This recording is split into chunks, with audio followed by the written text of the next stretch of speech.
Class 12 का हम लोग जो है हिस्ट्री पढ़ रहे थे और हिस्ट्री में हम लोग का था चैप्टर 3 बंधुत्व जाति संघर्ष वाला जो चैप्टर था हम लोग का, वो चैप्टर देख रहे थे जिसमें ये जो चैप्टर था वो स्पेशली महाभारत में फोकस किया गया था। महाभारत में पांडव और कौरव का जो युद्ध था वो दिखाया गया था।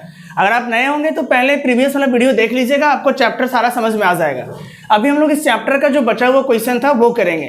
तो देखिए यहाँ पे क्वेश्चन है कि प्राचीन भारत की सामाजिक व्यवस्था को जानने के लिए इतिहासकारों ने महाभारत का चुनाव क्यों किया? कोई और भी ग्रंथ ले सकते थे, ग्रंथ था, उपनिषद था, फिर महाभारत का ही चुनाव क्यों किया गया? वो बहुत अच्छा प्रश्न है कि अगर इतिहासकार जब इतिहास लिख रहे थे प्राचीन भारत का तो सिर्फ महाभारत को ही क्यों चुने? देखिए महाभारत को चुनने का ना बहुत सारा रीजन था। यहाँ पर हम लोग कुछ रीजन के बारे में बात करते हैं। महाभारत जो है ना वो कई सारे पक्षों को सामने लगता है। सबसे पहले, और जैसे आजकल के जमाना में होता है ना भाई भाई आपस में लड़ते रहता है, ऐसे महाभारत में भी होता था। यानी प्राचीन काल में भी सिस्टम था। जैसे आज क्या होता है, थोड़ा सा महिलाओं का सम्मान कम किया जाता है, पुरुषों के मुकाबले तो कम ही रहता है। अगर लड़का घर से बाहर निकले तो कोई दिक्कत नहीं है, लड़की जाए तो 50 गो सवाल, और लड़का लोगों को पढ़ाने के लिए बाहर भेजा जाता है। सब जगह तो ऐसा नहीं किया जाता है, लेकिन कई सारी जगह पे अभी भी ऐसे होता है। ये भेदभाव है, तो हम लोग को समझना जरूरी है कि भेदभाव एक्चुअल में कब से चल रहा है। तो ये जो भेदभाव है वो प्राचीन काल से ही चल रहा है। तो इससे ना कई सारा चीज के बारे में पता चलता है। सबसे पहला नंबर में बंधुत्व। बंधुत्व का मतलब भाईचारा, आपस में ही चचेरा भाई लोग लड़ गया। लड़ने का रीजन क्या था? सत्ता और संसाधन। आज भी देखो आप, कुर्सी के चक्कर में आदमी क्या नहीं कर देता है, संपत्ति के लालच में व्यक्ति क्या नहीं कर देता है। वैसे ये महाभारत में भी हुआ था। तो आप देख रहे होंगे कि महाभारत कहीं ना कहीं आज को कोरिलेट करता है, ये आज से ये रिलेटेड है। इसलिए इतिहासकार जो थे वो महाभारत का चुनाव किए थे। दूसरा क्या है, महाभारत में कई सारे विवाह से संबंधित जानकारी प्राप्त होती है। पिछला वाला वीडियो में बताए थे ना कि टोटल 8 प्रकार का विवाह होता था। अगर आप नहीं देखे होंगे तो जाके देख लीजिएगा। तीसरा है, इसमें स्त्रियों की स्थिति के बारे में पता चलता है। आज भी क्या होता है, स्त्रियों को कहीं ना कहीं थोड़ा सा बताएं अभी हम कि उनके सम्मान में कोई ना कोई कमी अभी भी है। कहीं ना कहीं हम लोग अभी भी उनको कम समझते हैं, अपने से कम आंकते हैं। और ये सच है, हकीकत है। भले ही आज चाहे सरकार के द्वारा या फिर संविधान के द्वारा उन लोगों को आगे लाने के लिए जितना भी प्रयास किया जाए, लेकिन वो प्रयास पूरी तरीके से सफल नहीं हुआ है। अभी भी गांव में यही होता है, जैसे लड़की थोड़ी सी बड़ी होती है सबसे पहले उनका परिवार, फैमिली जो होता है वो शादी के बारे में सोचता है। तो यहाँ पे लिखा है कि महाभारत में स्त्रियों की स्थिति के बारे में पता चलता है। स्त्रियों पर क्या होता था? पुरुषों का प्रभुत्व होता था। अब थोड़ा सा सिस्टम सुधार आया है, तो महिलाएं भी अब क्या है, हर फील्ड में आगे आ रही हैं, काम कर रही है, नाम कमा रही है। लेकिन महाभारत काल में क्या था, स्त्रियों पर किसका प्रभुत्व चलता था? पुरुषों का। और तभी तो युधिष्ठिर जो थे वो द्रौपदी को दांव पे लगा दिए थे जुआ में, वरना क्या उसको दांव पे लगाया जाता? कभी नहीं लगाया जाता। महाभारत से में जाति प्रथा के बारे में पता चलता है। ये आज भी है भाई साहब, पूरा एकदम आदमी के ना खून में घुल गया है जाति प्रथा। हम फलाना, हम ढकाना, हम बड़ा जाति, हम छोटा जाति, ऐसे पहले भी होता था। आपको पता होगा जब अर्जुन कंपटीशन में रखा गया था कि अर्जुन से बड़ा कोई धनुधर है ही नहीं, तो उस कंपटीशन में कर्ण को पार्टिसिपेट करने नहीं दिया गया था। पता है कहा है? ये कह करके कि कर्ण जो है वो सूतपुत्र है, मतलब छोटा जाति का है। तो इसमें जाति प्रथा के बारे में भी हम लोग को पता चलता है।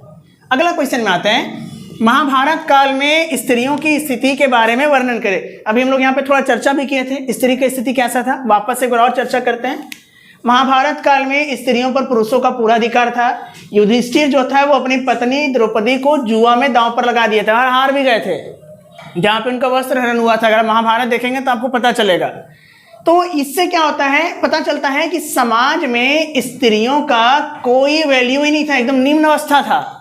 उनका तो लग रहा है ऐसे सम्मान ही नहीं था। अब कोई भी औरत को क्या करेंगे, जुआ पर लगा दिया गया था। तो इससे पता चलता है हम लोगों को, महाभारत से पता चल रहा है कि स्त्रियों का जो अवस्था था वो क्या था, निम्न था, मानी बहुत खराब था। दूसरा पॉइंट, महाभारत काल में स्त्रियों को चल संपत्ति समझा जाता था, मतलब एसेट्स। स्त्री का है एसेट्स, जिसको मन करे उसको दान में दे दो, गिफ्ट में दे दो। देखो यहाँ लिखल भी है, उपहार में दे दिया जाता था। यानी वो आपका एसेट है, जहां मन करे वहां उसको गिफ्ट में दे दीजिए, कोई दिक्कत नहीं है। और पहले तो आपको पता होगा कि स्त्रियों का खरीद फरोख्त भी होता था, खरीद बिक्री भी होता था। आगे आपका परिवार का जो संपत्ति होता था, इस पर पिता का अधिकार होता था, माता का कोई अधिकार नहीं होता था। यानी संपत्ति पे किसका अधिकार होगा? पिता का। आज भी आप देखते होंगे जितना संपत्ति होता है सब बेटा लोग का होता है, बेटी लोग का नहीं होता है। लेकिन हालांकि अब सुप्रीम कोर्ट में ऐसा नियम बन गया है कि लड़कियों को भी संपत्ति देने का अधिकार है, वो भी चाहे तो ले सकती हैं। आगे आते हैं हम लोग। विवाह के समय जो भी उपहार मिलता था इस पे सिर्फ स्त्रियों का अधिकार था, पुरुष का नहीं था। अब वही कैसे ले लेगा? शादी में मौका मिला तो वो कैसे ले लेगा? वो ले ही नहीं सकता कभी। स्त्री को मिला है तो वही नहीं रखेगी, और पुरुषों को देगी भी नहीं जानबूझ करके। और देखते होंगे बड़ी सारे गाँव में नहीं होता, बड़ी सारा पुरुष आएंगे एकदम दारू पी गए अपन सोना के चेन ला बेच देंगे, देखते होंगे ऐसा होते रहता है। इसलिए यहाँ पे लिखा है कि स्त्रियों का अधिकार था, उसके पति का कोई अधिकार है ही नहीं था। अच्छा हुआ कम से कम एक अच्छा नियम आया था। पारिवारिक संपत्ति पर स्त्री का कोई स्वतंत्र अधिकार नहीं था, और मतलब परिवार के संपत्ति पे औरत का कोई अधिकार नहीं था। आज है, पहले नहीं था ये। चलिए अगला क्वेश्चन में आते हैं हम लोग। अगला क्वेश्चन है कि प्राचीन भारत की वर्ण व्यवस्था पर प्रकाश डाली। क्वेश्चन है ना, भी आई है, ऐसा क्वेश्चन एग्जाम में आने का बहुत ज्यादा चांस रहता है, इसलिए थोड़ा ध्यान से समझिएगा इसको। ब्राह्मणों के ग्रंथ के अनुसार पता चला है कि जो समाज था वो 4 वर्ण था। देखिए 4 वर्ण था, 4 जाति नहीं था। वर्ण पता है क्या होता था? वर्ण जो है ना वो जन्म के आधार पर तय किया जाता था। नहीं सॉरी, जन्म के आधार पर नहीं, कार्य के आधार पर तय किया जाता था। आप कौन से कार्य करते हैं, आपको जिस कार्य में जाना है उसी के आधार पर आपका वर्ण तय होगा। लेकिन बाद में ही बन गया जाति। ऋग वैदिक काल में ठीक ठीक था, लेकिन उत्तर वैदिक काल में कहा हो गया, जाति व्यवस्था हो गया। मतलब भाई तो जहां जन्म हुआ है वहीं रहेगा। अब जैसे कोई ब्राह्मण है, चाहे अनपढ़ गवार है, काला अक्षर भैंस बराबर, लेकिन फिर भी वो पंडिते कहलाएगा। आज भी देखते होंगे थोड़ा थोड़ा चलते रहता है समाज में। तो पहले वर्ण चलता था, आज जाति प्रथा चलता है। वर्ण में क्या होता था, आप जिस काम को करते हैं उसमें आप चले जाइए। सबसे बड़ा वर्ण था आपका ब्राह्मण। ब्राह्मण को सर्वोच्च स्थान प्राप्त था। इनका काम क्या था? पढ़ाने लिखाने का, यज्ञ हवन करने का, पूजा पाठ करने का, ये सब काम करते थे लोग। यानी पहले जमाने में टीचर कौन होता था? पंडित। आज का पंडित टीचर होता है? नहीं, सब लोग होते हैं। तो अब थोड़ा सिस्टम बदलाव आया है, पहले ऐसा हुआ करता था और इन लोगों को ना बहुत सम्मान मिलता था सोसाइटी में। जो ये लोग कह दे वो मानते थे। आज भी नहीं होता, पंडित भले जूठू कहे ना कह दे, हम सच मान लेते हैं। भले पंडित पढ़ा लिखा हो या ना हो, हमने फिर भी ओकरा मान लेते हैं। ये थोड़ा सा कहीं ना कहीं मेंटेलिटी अभी भी चल ही रहा है।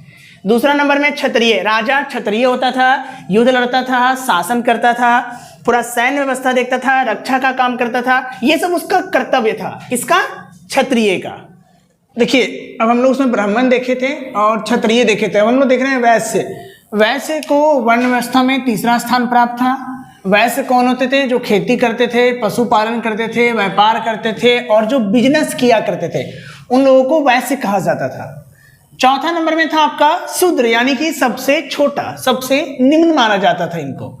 और ये क्या थे? इन तीनों की सेवा करते थे। जितना भी छोटा मोटा काम होता था, कूड़ा कचरा उठाने का काम या फिर लाश वगैरह उठाने का काम या फिर जितना भी तरह का छोटा काम था, साफ सफाई का काम, वो सारा शूद्र ही करते थे।